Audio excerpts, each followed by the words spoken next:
นี่คือเป็นภาพบริเวณถ่ายบนบ้านตะงอยแต่ตอนนึงไปถ่ายทางใต้ได้วันนี้เอาภาพมุมสูงถ่ายจากสะพานลงไปเป็นภาพของถ่ายน้ำล้นบ้านตะงอยหรือว่าแก่งบ้านตะงอยได้ถ่ายภาพทางสะพานลงไปได้ตอนนึงไปถ่ายทางใต้ได้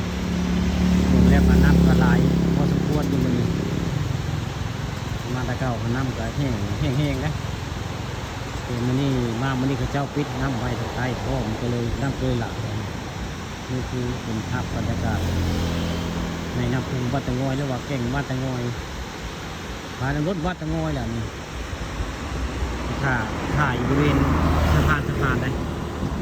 สะพานวัดตะงอยอำเภอตะงอยบรรยากาศแบบฮ้อนได้บ่นี่เริ่มฮ้อนได้อำเภอตะงอยมันนี่เริ่มฮ้อนเด็ดเลยเก่าหนาวได้ปลาบนหยกฮ้อนแล้วนะภาพก็ได้กลางพุ่มถ่ายเนาะมันฮ้อนนะมันเริ่มฮ้อนแล้ววันที่17เป็นก็เริ่มฮ้อนเก่าหนาวได้หนาวมาหุ่นแล้วแต่มันนี่ฮ้อนแล้วมันฮ้อนแล้วช่วงนึงกันต้องไปเอาภาพบรรยากาศตอนในทางใต้ได้วันนี้เอาภาพทางเพิงมาลงถ่ายจากหูไก่จากทางเพิงลงไปทางใต้ก็สีภาพจะภาพความเสียหายของถ่ายในรุ่นข้าเจ้าได้เป็นทุกพังเลยถ่ายในรุ่นวัดตะงอยอำเภอตะงอยมีมองเดียวนี่แหละถ่ายในรุ่นกับแม่นเรียกว่าอันเก่งกับแม่นเก่งวัดตะงอยกับแม่นนะถ้าฝังทำผสมนี่มาซอยเลย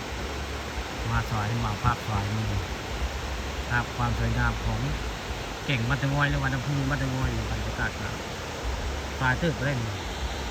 เอาภาพทางเทิงอยู่ในตอนนี้เราไปถ่ายทางใต้ได้วันนี้มาภาพทางเทิงมาบึงมาชม